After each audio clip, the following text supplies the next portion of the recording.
Hello guys, અમારા mini વ્લોગમાં તમારું સ્વાગત છે. અને અત્યારે જવાનું છે હિરાણાના પાટિયા, કારણ કે ભાઈબંધ આવી ગયો સુરતથી ને એનો ફોન આવી ગયો કે આવી જ હાલ કાંઈ તેડવા. મેં કીધું હાલ પોગી ગયો. અને કઈ સુરત દાદાના દર્શન કરીને આપણે મોઢે રૂમાલ અને ચશ્મા પહેરીને નીકળી ગયા આપણી કાવાસાકી લઈને. અને કઈ હિરાણા પૂગી ગયા અને હિરાણાથી એક દાદા એલા તો મેં જો દાદા ટાઈટના ઉપડ્યા અને ભાઈબંધને તેડીને આપણે નીકળી ગયા પછી શિરવાણીયા જવા માટે. હું કહીશ ભાઈબંધને પૂછતો મેં કીધું કેવી ટાઈટ ભાઈ, કે ના ના જો બે છોકરા અત્યારમાં બોર વીણવા મળ્યા. તમે કીધું હા અહીં ગામડામાં બોર. પછી ભાઈને ઘરે ઉતારીને આવી જાય આપણા ઘરે, કારણ કે હવે આપણને સિરવવાનું થઈ ગયું હતું એટલે કીધું ગાય સિરાવીને પછી વીએ દેવી પાછા કારખાને. ગઈશ કારખાને પૂગી ગયા ને આને બહુ હીરા ખાવાનું મન થતું એટલે આવડો વહેલો બેસી ગયો એકલો. ભાઈ આવી ગયા સુરતથી ને એટલે મેળા ઇન્સ્ટામાં રેલું જોવા. ગઈ 12:30 વાગી ગયા હતા એટલે આપણે કારખાનામાં કરી દીધી બધી લાઇટો બંધ.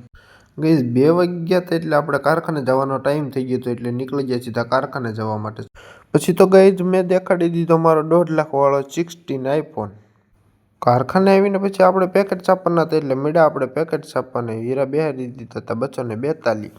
5 વાગ્યાની ચા આવી ગઈ એટલે આપણે પી લીધી ચા ને વેફર ખાઈ લીધું, કારણ કે થોડીક ભૂખ લાગી હતી. આવડો કે મારે ચા પીવી, તમે કીધું તું કોટો ચડાવી લે. સાંજ પડી ગઈ એટલે આપણે દઈ દીધું કારખાનાનું શટર.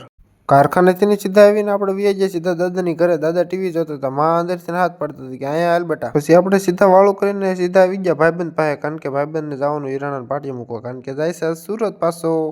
તો એને ભાઈ ઉપડી ગયા ટાઈટના ઠીંગરાતા કીધું હાલો હાલો કાંઈ જાવજો ને કોલેની બસ ચૂકાઈ જાય. હિરાણાના પાટિયા એક તો અહીંયા ગળદી જેવડી હતી, કીધું આમાં તો નહીં વારો ભાઈ.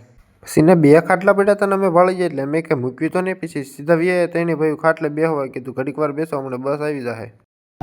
કાં તો ભાઈની બસ પણ આવી ગઈ કે હાલો હાલો કાંઈક અમને ચડાવી દો નકર મારી બસ વહી જાય. ભાઈ ટાટા કરતો તો મેં કીધું હા ભાઈ આવજો હવે. આ ભાઈ કે હાલો આપણે જવી, એટલે અમે 2 ભાઈઓ નીકળી ગયા કાંઈક. મેં તો મોઢે રૂમાલ બાંધી દીધો કારણ કે ટાઈટે જે પોગી ગયા ગાઈસ બરોવાળા. ભાઈબંધને મૂકીને આવી ગયા સીધા સોરે, કારણ કે અમારો ભાઈબંધ એકને વાટ જોતો હતો. ઈવડો વિડીયો એડિટ કરતો હતો. મેં કીધું જો અમારો વિડીયોમાં કંઈ ભૂલ હોય તો કોમેન્ટ કરી દીજો ને અમારો મિની વ્લોગ ગમ્યો હોય તો લાઈક શેર સબસ્ક્રાઈબ જરૂર કરતા જાય.